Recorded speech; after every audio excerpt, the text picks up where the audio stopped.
Prentice. How are you today? Just fine, Larry.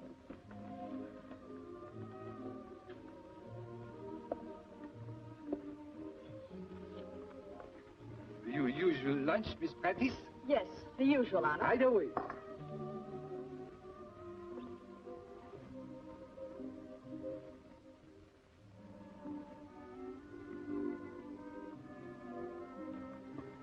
Are you always welcome where you invite yourself?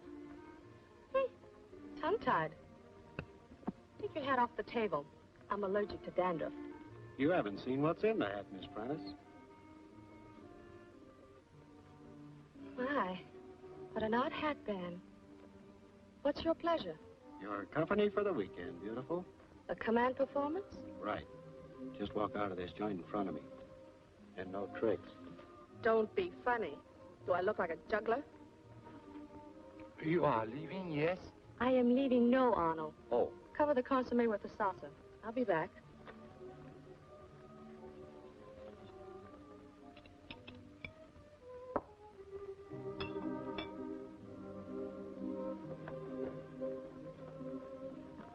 Just where are we going to spend this last weekend?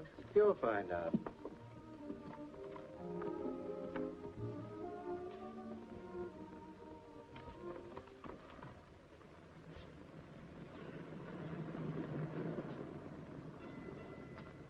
What's our next move?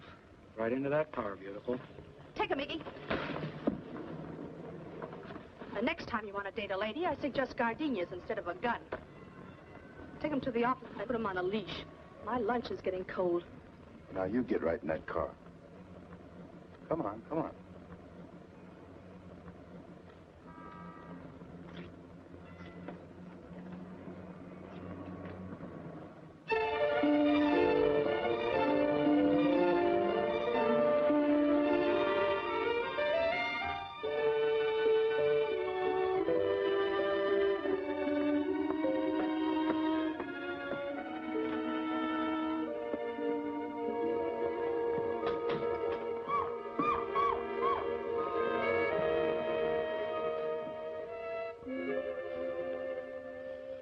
You holding the gag at me? Oh, Iggy's pal.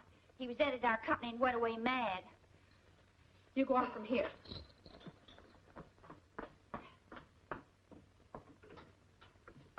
Iggy, you big lug, you let the character get away. I'm sorry, I just turned my head for a second.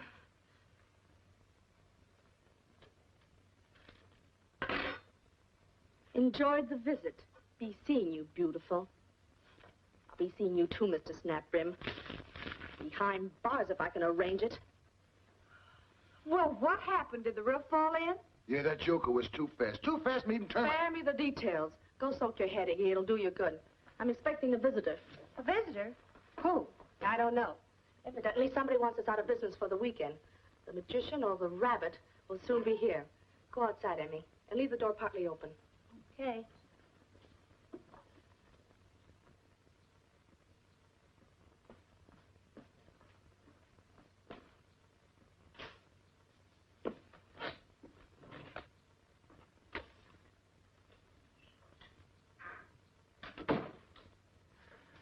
Good afternoon. Good afternoon. I want to see Mr. B. Prentice. Mr. Prentice, do you have an appointment? Look here, young lady, I don't ask for appointments. I grant them.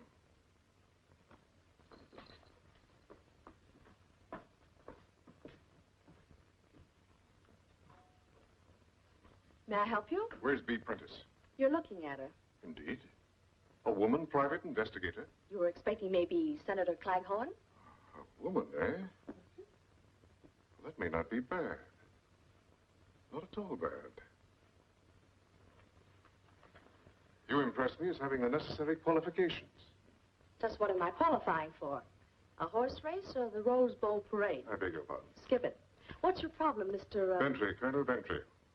William K. Bentry? You're obviously familiar with my background. Who's who keeps you in the foreground? You're the widower of the fabulous Connie Forsman, stepfather of William Forsman III and Judith Forsman, heirs to the Forsman Foods, an empire that has been parlayed from a jar of pickles into $1 million enterprise. Smoke? No, thanks. Let's get down to business. Yes, let's. Just what did you want to see me about? About my stepson. William Forsman III? You know him? Of him? Well, he's been acting rather strangely of late. I might even say mysteriously. He's made a number of large and rather odd withdrawals. That is odd for him.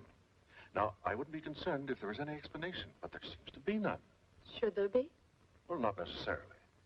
But many of these withdrawals have been in extremely large amounts. And he's confided in no one. Not even in the firm's attorney. Who's he? Jonathan Lowell. Lowell and I have been running the business since Mrs. Bentry died. I've been chairman of the board, and he's general counsel. Have you tried questioning your stepson? No. No, I was afraid that he might think I was prying. He's taken an apartment in the city. Is he in the habit of moving out? Occasionally. But he always lets us know where he is. This time, nothing but silence. Let me get this straight. What concerns you is that there must be some strange connection between that apartment and the large withdrawals. Is that right? Exactly. Is it possible for a lady of, shall we say, agreeable disposition to have him hanging on a hook? Bill's no playboy. As a matter of fact, since the war, he's been rather scientifically inclined. He's no fool. I see. If he went in for that sort of thing, he'd have a receipt paid in full before the first round bell. Rather quaintly put, but that's about it. Exactly what do you want me to find out? I want you to find out what's going on down there. Here's the address, the number of the apartment, and the unlisted telephone number. Has he had any trouble with his sister? No, they're devoted. Could be he's helping her live her own life. Judith lives her own life, inside or outside the house. In order to identify Bill Forsman, I'll have to meet him. I never leave anything to chance. He's spending the day at home. Why don't you drop by? I'll introduce you. Oh, we'll have to have some reason for your being there. You're interested in art. I'm an expert, going to a private sale with you to guard against fraud. Excellent. You'll find my address on the back of that card. I'll drop by later. Oh, and one other thing. My rates. $75 a day and expenses. Well, there you are. 1 week in advance, Miss Prentice. My secretary will give you a receipt. That won't be necessary. Good day.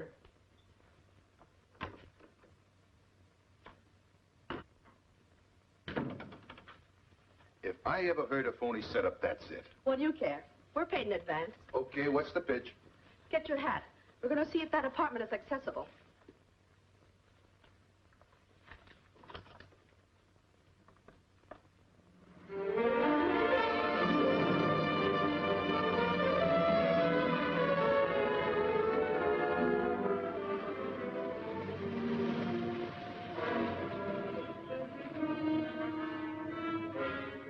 Oh, snap rim.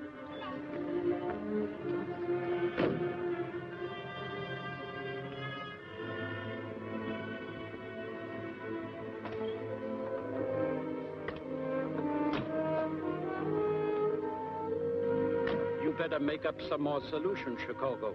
Okay, Professor. Goodbye.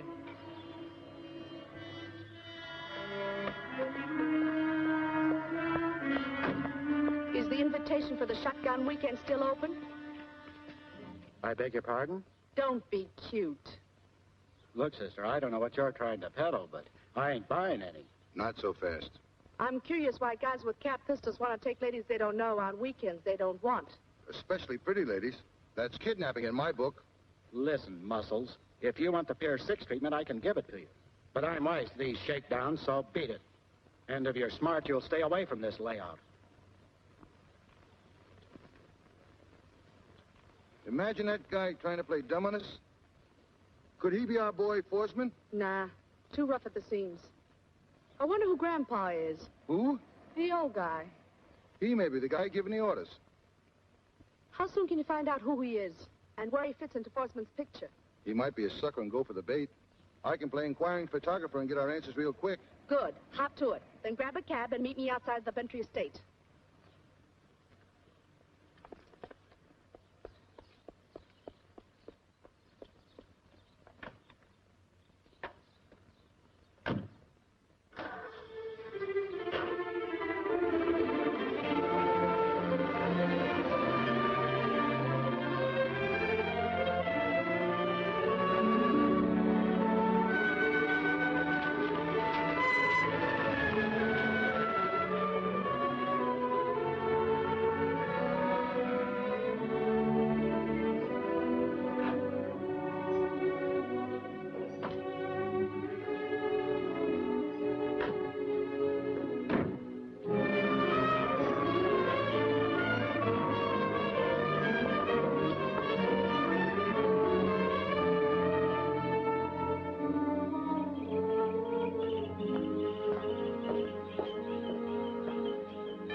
Yes, miss.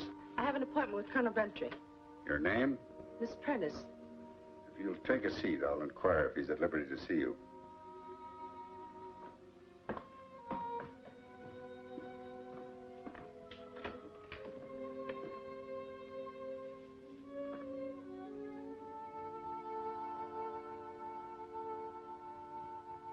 Mr. William! Mr. William! Everybody! Come quickly! Something has happened to the Colonel. Mr. William!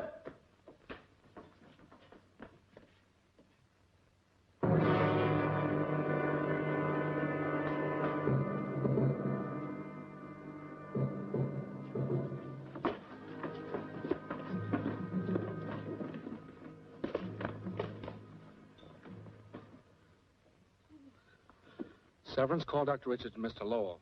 They're on the rear terrace. Yes, sir. Who are you?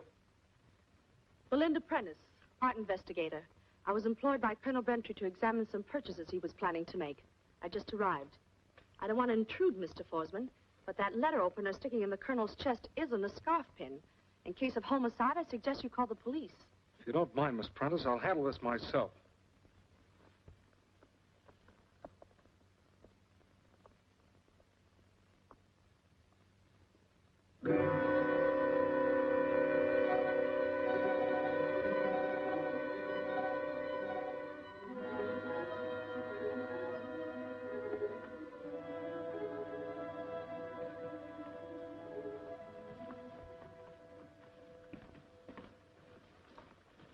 What's the trouble? Colonel's dead. I can't believe it.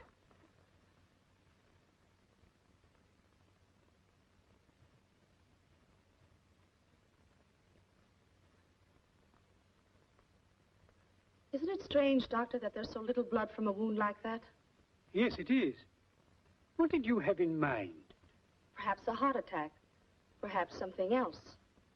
Who is this young woman? Someone the Colonel hired. She just arrived. I see. I examined the Colonel recently. He was in sound shape. Just a little tired. I recommended a series of vitamin injections. I was certain he'd be all right.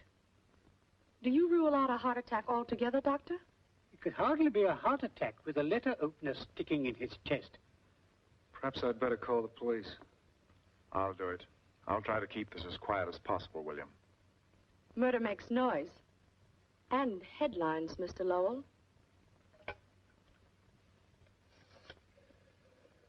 Give me the police. What's wrong, Bill?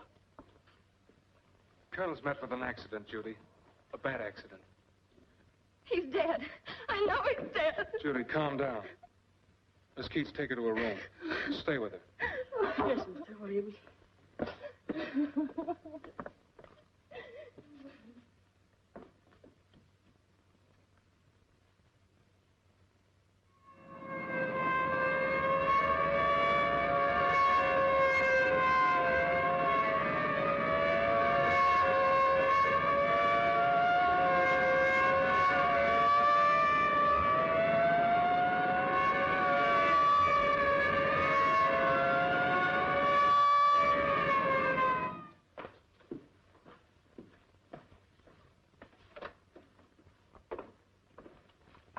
Hello, Severance. Hello, Inspector Prentice.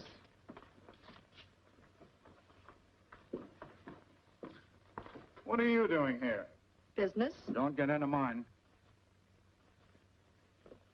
I'm Inspector Prentice, homicide. Where's the body? Over there, Inspector. We've got some routine police work to do here, so if you people will step out into the hall, matters will move more swiftly. Which one of you is Forsman? I'm Forsman. Well, we'll need a room to conduct a preliminary investigation. Purely routine. Very well. Severance will show you to the den. Okay, Doc, do your stuff. Get at it, boys. I'll call you in one at a time. First, Miss Prentice. You know this young lady, Inspector? Well, I ought to. She's my daughter. Then you probably know about her being hired by the Colonel to investigate some artwork. No, I didn't. But I'll soon find out about that.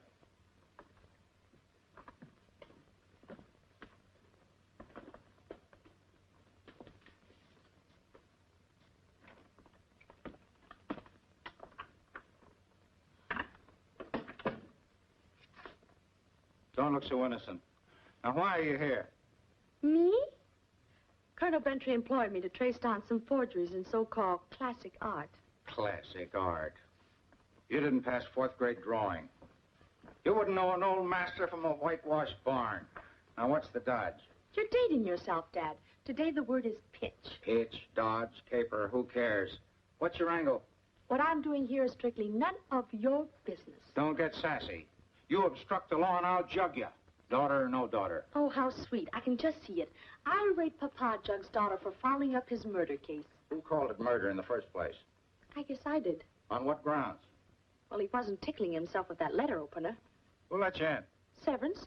Then he went to the library to announce me and found the colonel dead. How long was he gone? Possibly a few seconds. I'm not sure. Why aren't you sure? You're sure of everything else. I was thinking. About what? Just thinking. You always were an unconvincing liar, Belinda.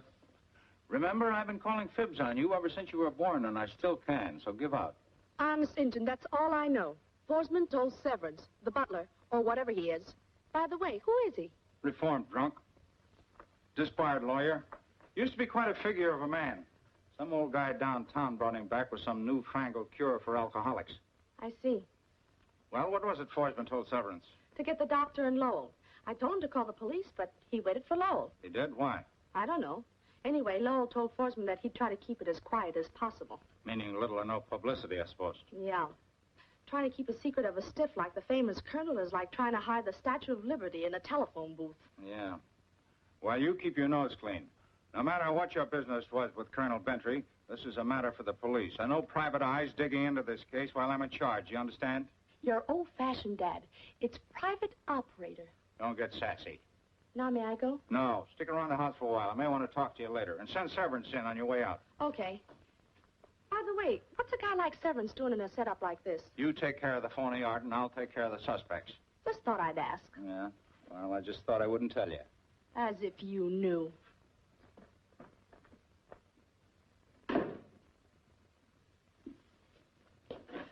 You're next. And just where do you think you're going? Inspector's permission, Eddie. Special detail. That makes a difference.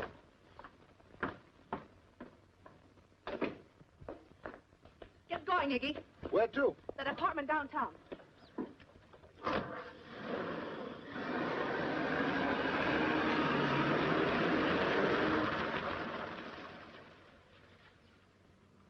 What's up? Our client was murdered. What? Who's in charge? My father. Good. That gives us an out. Now, how about us going getting something to eat? Can't you keep your mind above your waistline? We can't give our client back his retainer, but we certainly can respect his memory by giving him his money's worth. Oh, I suppose so. Say, what's with this Forsman's apartment? Any connection? I don't know. Could be Mr. William Forsman III is the one who's trying to avoid private eye trouble. Sure a screwy setup. Say, what did you find out about the old man you followed? He's Morris Ortson, a retired professor. Some kind of a scientist. He's running a mission down in the industrial section. Reformer? Sort of. He's experimenting with a cure for alcoholism. Well, that checks. That's how Severance got into the Bentry estate. Who? A disbarred lawyer and a reformed drunk. He switched from a mouthpiece to a manservant. But I wonder why. He probably got admitted to the bar too often.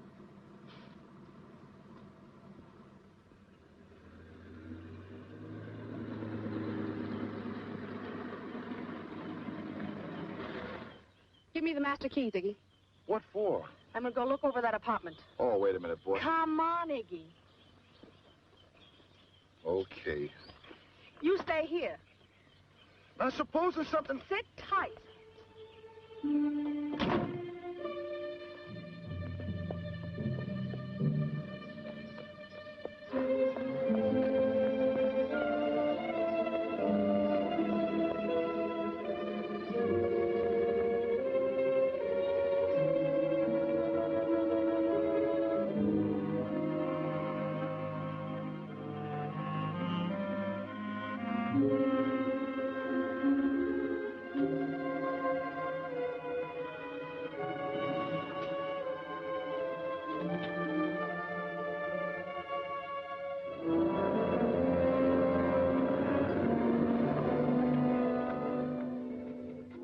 me, here comes trouble.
Shut that door, you fool. I'll be right out.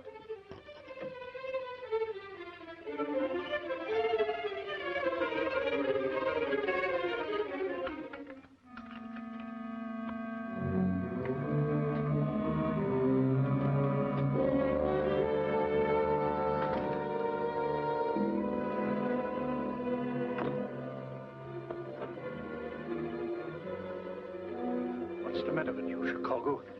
You should know better than to open that door when I'm working. What are you talking about? I just came in. Well, somebody opened that door a few minutes ago.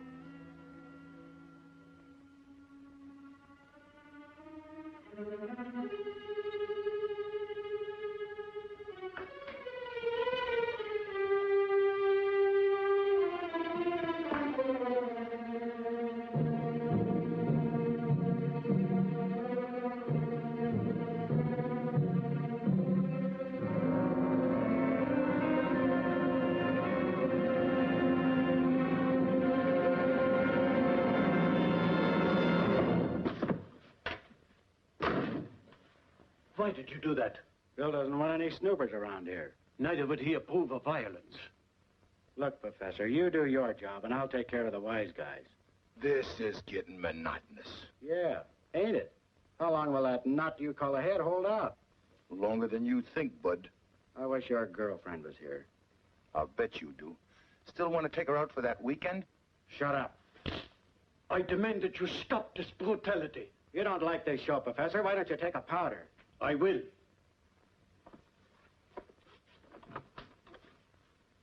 But I intend to report this to Mr. Forsman. That's okay with me. Come on, big stuff. Get up. You and me are going for a little ride. Yeah, it's kind of stuffy here, ain't it? But you needs more ventilation.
About time you got here. He's slightly sore. He always is.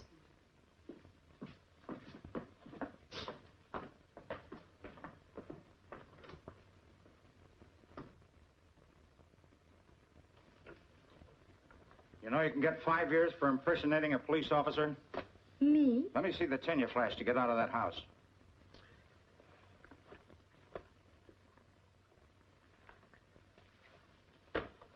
It's mine. My own flesh and blood, a pickpocket. Well, I'll be hanged. Maybe you think I should be. What have you been up to? Running my business now? Don't get sassy. Murder is my business, and I don't think Bentry was murdered, and neither does the coroner. He was dead before he was stabbed. I knew that. How'd you know? After all, Dad, I was there. If he'd been stabbed to death, there would have been plenty of gore. I have a clue that might prove he was poisoned. Poisoned? Yes, poisoned. I'll show you something. I found this beside the chair Bentry was sitting in. I hope to find the syringe it came from. I've told you the penalty for withholding evidence, haven't I? Yes. And if I weren't interested in stopping you from calling his death the result of a heart attack, I wouldn't have given it to you now. Did you know Bentry was getting vitamin shots? Yes. And if you find out who gave him the last one, you'll have your murderer. As easy as that, huh, daughter? Mm-hmm. Come on, let's get some dinner. Oh, I'm sorry. I already have another date. Look, you trying to get rid of me? No, I just have another case. What case? That's my business, not yours. Don't get sassy. If I find it has anything to do with my case, I'll make it my business. I'll get this needle analyzed. And remember what I told you about obstructing the law. I'll remember, Daddy.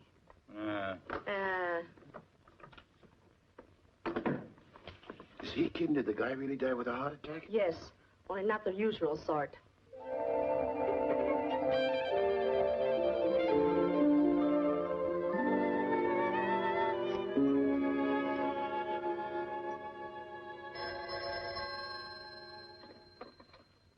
Hello?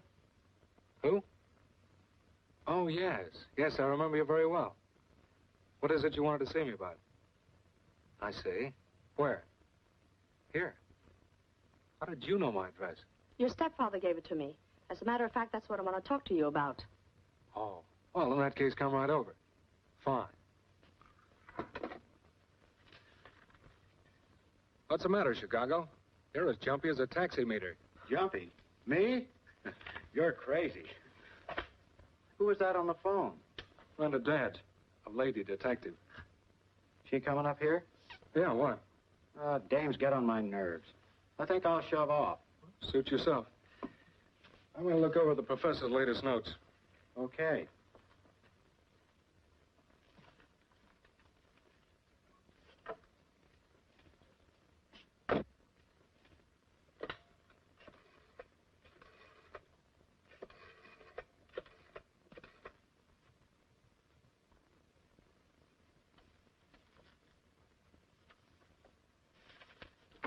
You still here?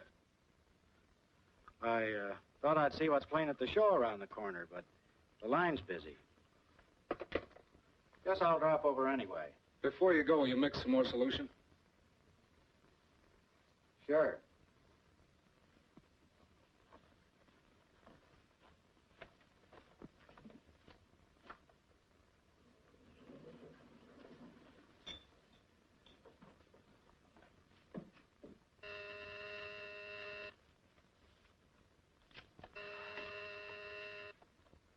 Chicago, come on out. And lock the door.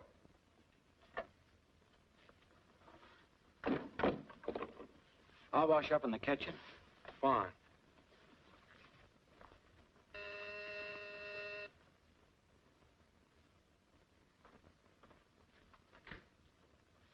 Hello, Miss Prentice. Hello, Mr. Forsman. Well, you certainly didn't waste any time getting over here. I hope I haven't interrupted anything. I know, not at all. Thank you for seeing me. Oh, naturally, I'm interested in anything pertaining to the Colonel. It isn't what interests me at the moment. It's your connection with the man who owns that hat. Well, you mean Chicago? I have another name for him. He extended me an invitation to be his guest for the weekend at the point of a gun. This doesn't make sense.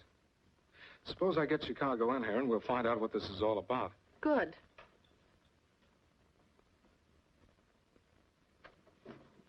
Chicago? That's funny. He isn't here. Must have slipped out the back way. Did he know I was coming here? Oh, yes. Well, that explains his sudden exit. He certainly doesn't want to run into me again. Just what is Chicago's tie-up with you? He's sort of a bodyguard. Do you need a bodyguard? Well, actually, he's more of a watchman. I'm conducting some experiments with the Professor Ordson here. Material and equipment are very rare, and we need someone to protect them. I see. But there are a couple of things I don't see. Would you mind telling me why you're here? And why my stepfather gave you this address? He hired me to check up on you. I suppose he was concerned about my withdrawals from the firm. That's only part of it. The colonel was afraid you were getting involved in something you might not get out of easily. Something you went into without consulting him or Lowell. So that's it. But I still don't get the connection between Chicago and my stepfather's death. Correction. Murder. Police haven't called it murder. Why have you? There's an answer to that, and I intend to find it. Well, you won't find it here. I'm not so sure. You don't seem particularly grieved by the colonel's death. Frankly, I didn't know him very well. My mother remarried while I was still in the service. But that doesn't explain what you're doing here. Our experiments are extremely urgent. Any delay might cost me those large withdrawals you're so concerned about. Oh. Mr. Forsman, there's something I'd like to do without police observation. What's that? Search your house. I believe the police have overlooked something. When would you like to do it? Right now, if possible. Okay, let's get started.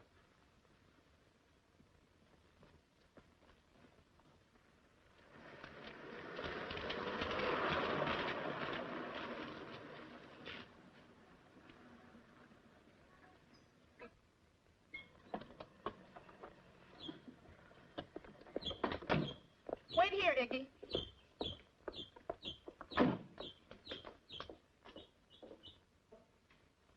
Dr. Richards, has the coroner completed his examination yet? What's the decision?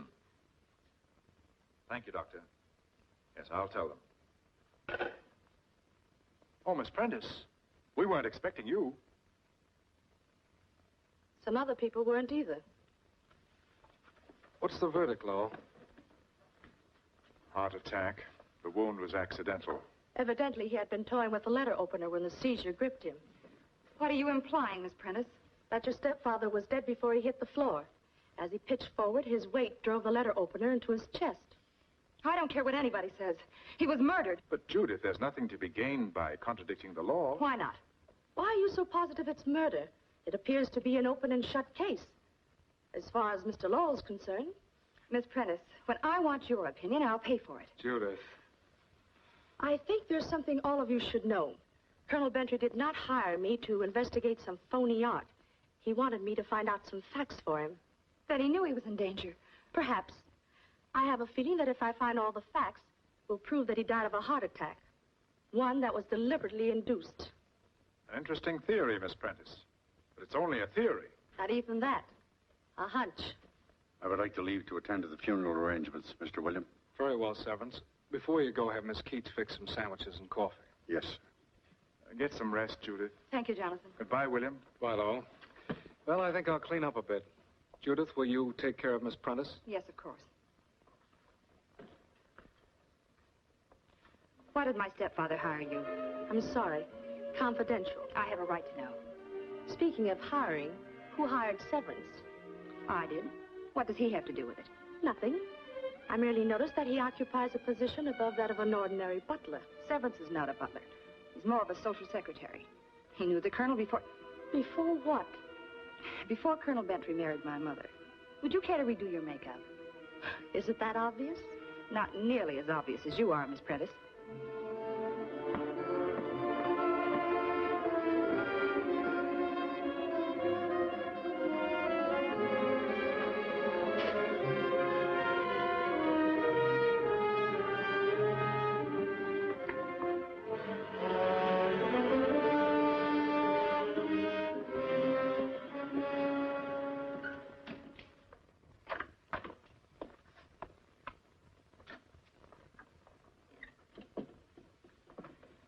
Miss Prentice, I must know more about this confidential matter. Your price may be high, but I'll pay it. I haven't anything to sell at the moment, but I'll give you a quotation when I have. My, what a lovely room. Was I the one the Colonel paid you to spy on? Why? Have you been playing games too? The Colonel rarely approved of anything I did. He simply refused to believe that anything good could come from my association with Professor Ortson. Professor Ortson? You know him? I've heard of him and his work. Was there a feud between Bentry and Ortson? Of long standing. Was it bitter? Bitter enough to kill? Ortson? Certainly not. He's as gentle as a lamb. Even lambs can become lions if the stakes are high enough. Shall we freshen up?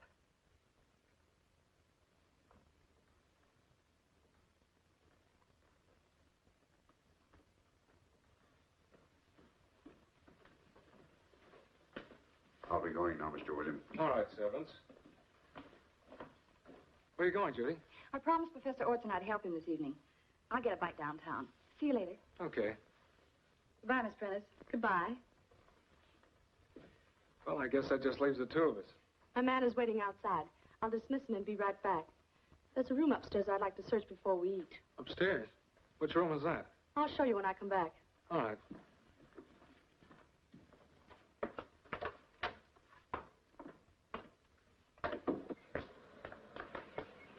Tail that car and call me here later. Now step on it.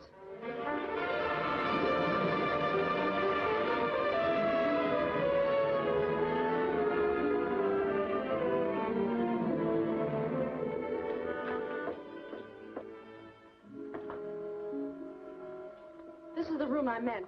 Whose is it? Severance's. Shall we have a look? Sure.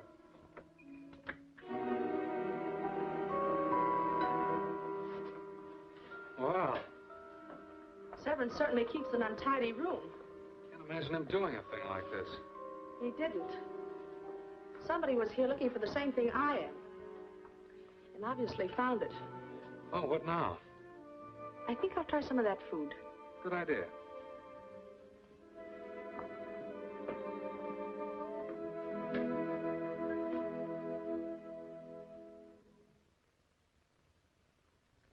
Just what kind of an experiment are you and Professor Ortson working on? It's a light ray theory for long-range night photography.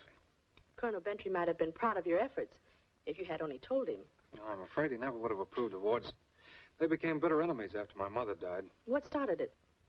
Well, the Colonel refused to grant Ortson the funds that my father had left him for his earlier experiments. And after the quarrel, Professor Ortson retired? Yes. But he knew more about my formula than anyone else. He offered to help me, provided I didn't tell the Colonel. And you agreed? Yes, only because Ortson insisted. Neither Judith nor I approved, but he seemed to regard the Colonel as the only obstacle which might defeat him. I hope you realize Ortson had a nice little motive for removing that obstacle. Your business makes you suspect everyone, doesn't it? In my business, you have to. Until you catch the man with blood in his eye. Excuse me. Hello? Yes, just a moment. Sounds like your man. Thanks. Yes? I see. Good. Sit tight, Iggy. I'll be there on a double. Must you go? Just as soon as you can get me a cab. Well, in that case, I'll get you a cab.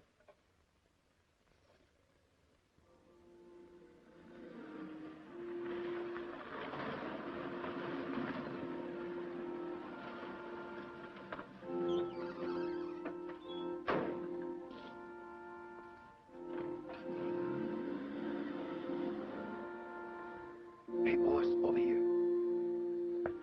What's the lowdown, Iggy? Well, I tailed the doll down here and I saw her heading into the mission. The place was pretty crowded, so I just moseyed in after her. Then Severance shows up and starts to argue with me. I don't get the full drift of what they're arguing about, but the flunky is plenty hot.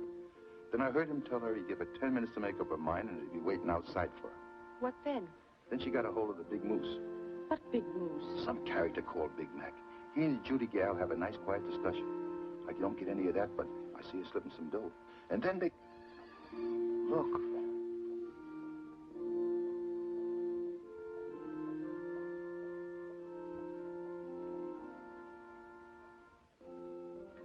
What's the rest of it, Iggy? Then Big Mac went outside where he buttonholed Severance and gave her that old comradeship routine. At first, Severance didn't want no part of it, but the big guy kept insisting, and they went to saloon together. Severance went with him? Mm-hmm. First, he just ordered sarsaparilla, but the big guy kept potting straight ones in front of him. Then Severance went for Boilermaker. That's a short, straight one with beer for chaser.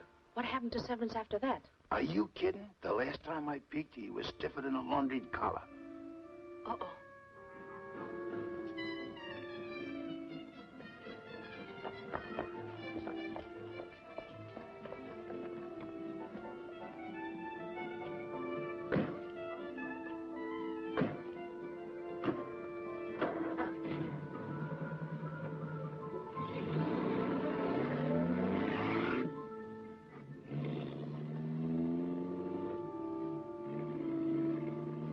I wonder what her angle is. Let's put the vacuum on that gorilla.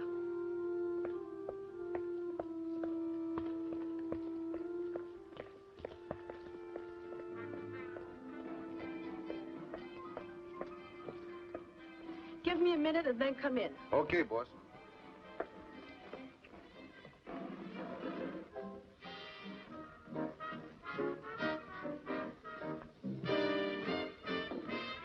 What'll it be, honey? A bottle of beer, dear. And tell that big hunk of beef at the bar I want to see him. He's a bad egg, honey. Don't worry, I'll scramble him. Send him over. Okay. It's your funeral. Hey, Mac. There's a lady over there wants to see you. Me? Yeah, you big lug. Hey, Jimmy, give me a beer.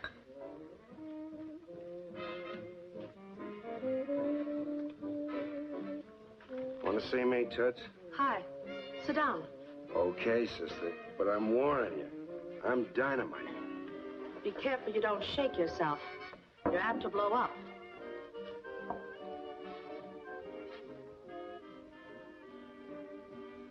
Why, you two-bit lady cop.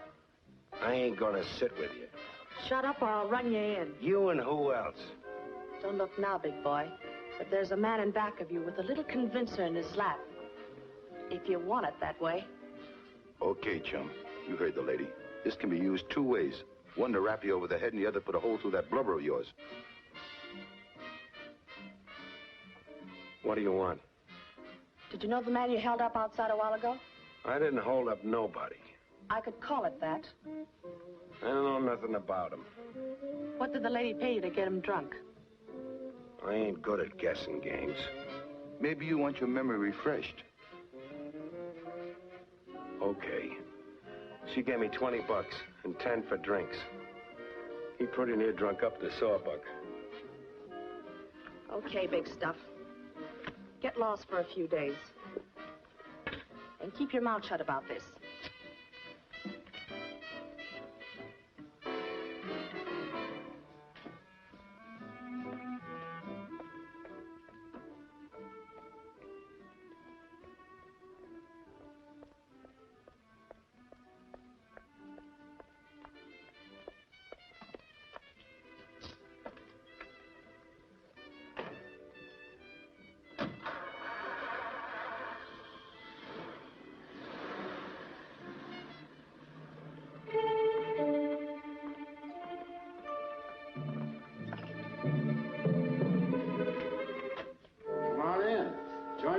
Beautiful.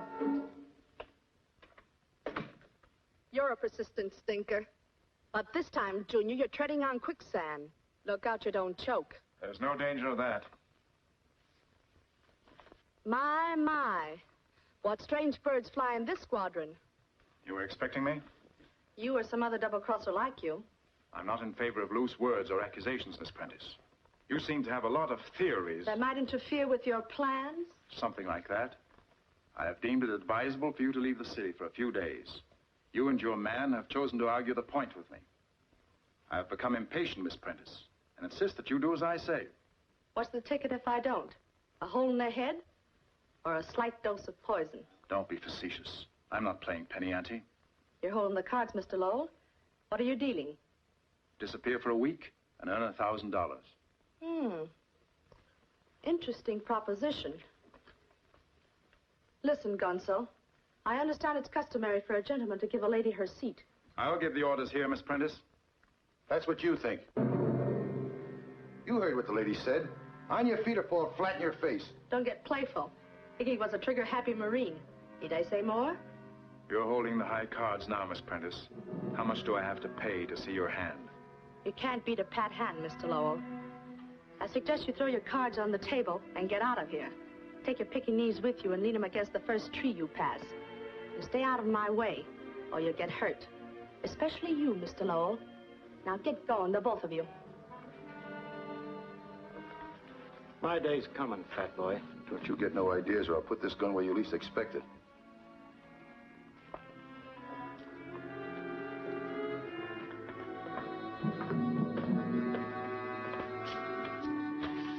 We'll meet again, Miss Prentice.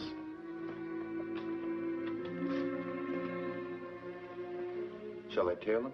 No need to, Iggy. Now that I know for sure that Lowell's in on the play.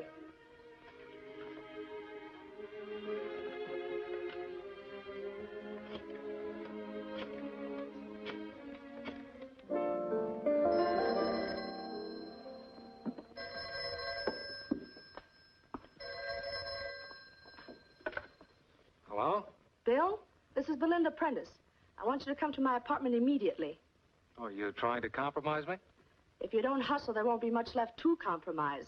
Your pals are on the prowl, and I think you're number 2 on the stiff parade. Who are my pals?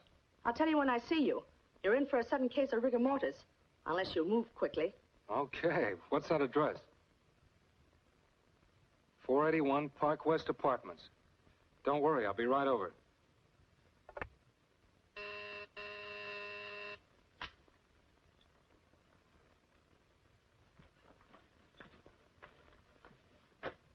Hello, Bill. Come on in. Hello, Eggie. What's the matter now? Belinda will tell you. Oh. Hey, boss. Bill's here. Grab yourself a seat. Thanks. He'll be out in a minute. Hello, Bill. Hello, Belinda. What's up? I hope I haven't frightened you. Well, if you have, I'm trying my best to conceal it. Now, wait a minute. This is no joke. Lowell and that thug ugly Chicago paid me a visit, together. Oh, in Chicago? Why, they don't even know each other. No? Well, Chicago may be your watchman, but he's definitely Lowell's muscle man. What did they want? They wanted me to leave town, or else. A small fee was tossed in as a bribe. But Iggy and a .38 automatic convinced them they were wrong. Excuse me. Yeah. Hello?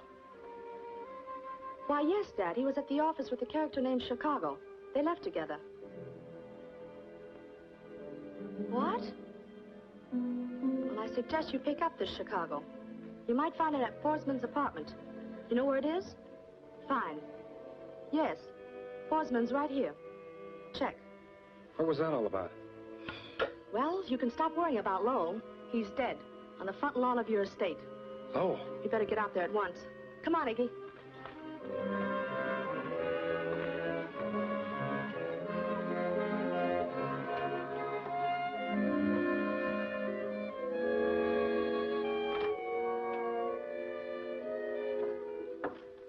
You look like you need a drink, Severance.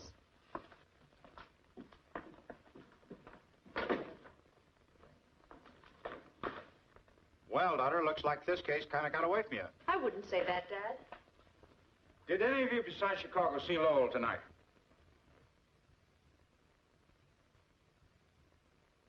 I did. So did Severance. He stopped in about an hour ago. Did he ask for Mr. Forsman? As a matter of fact, he did. He had something for Bill's signature. I told him he'd gone out a few minutes before. We had a drink, and then he left.